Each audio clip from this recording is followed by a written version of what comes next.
wadajirka ummadeed waxa weeye wax amba qoys ha noqoto amba ha noqoto maxaan ku rahay community gaaban yar ha noqoto amba wadan dhan ha noqoto wadajir la'aantood waxba qabsan kari maysto wadanka Mareykanka inuu joognay adduunyada qof walba uu hanjabaya 300 iyo 20 milyan oo qof baa ku nool meelo badan way ku kala daadsan yihiin laakiin markay America noqoto everybody waa jooga albaabka waxa looga baqayana wax kale ma wadamo ka dad badan baa jira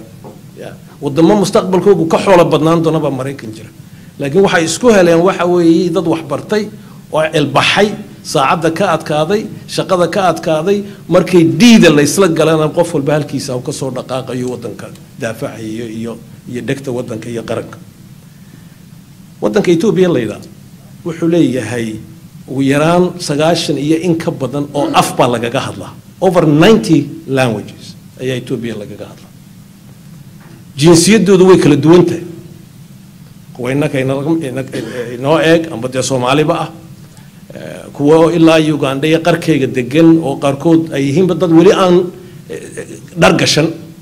ay yihiin nooc walba way leeyihiin diinta islaamka iyo kristanka oo ma diimo kalena way leeyihiin dad aan diintoodu kuwa la yaqaan aan ahayn bay leeyihiin wax badan bay isku hayaan dagaal culus bay isla dhaxgaleen haddana markay qaraaraato kalmad bay leeyihiin kalmad bay leeyihiin anigu way sheegay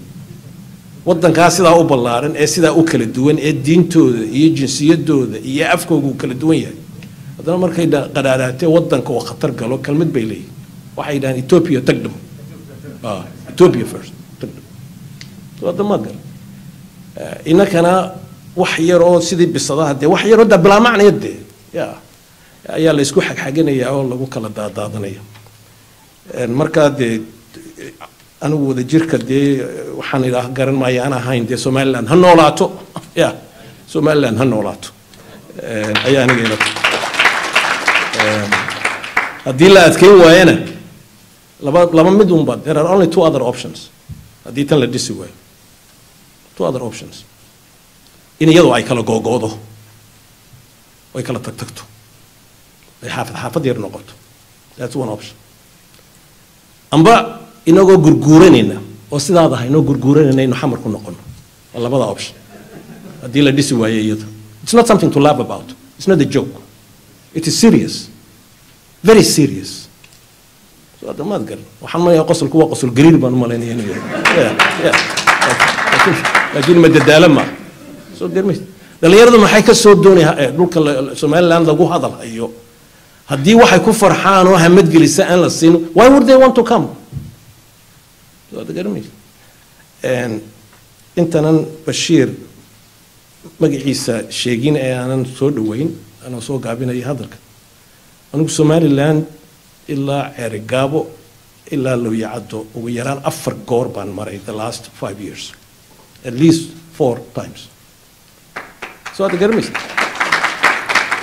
daabiyada yar ayaan maray dad qaxootiya oo aan baabaarihi ka soo haray oo meel lagu ooday oo halka biyaha loogu geeyaan u tagi oo la joogay saacado la sheekaysto kuwii duufaanku u dhibay xeebaha ku nool galbeedka awdal wadan ka yimaad soo maray soo sheekaysto waxaan idin leeyahay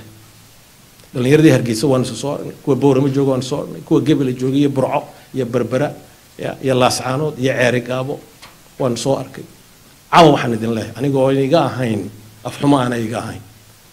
waxa diaspora la yiraahaa macna ma leh diaspora waxa la yiraahaa macna ma leh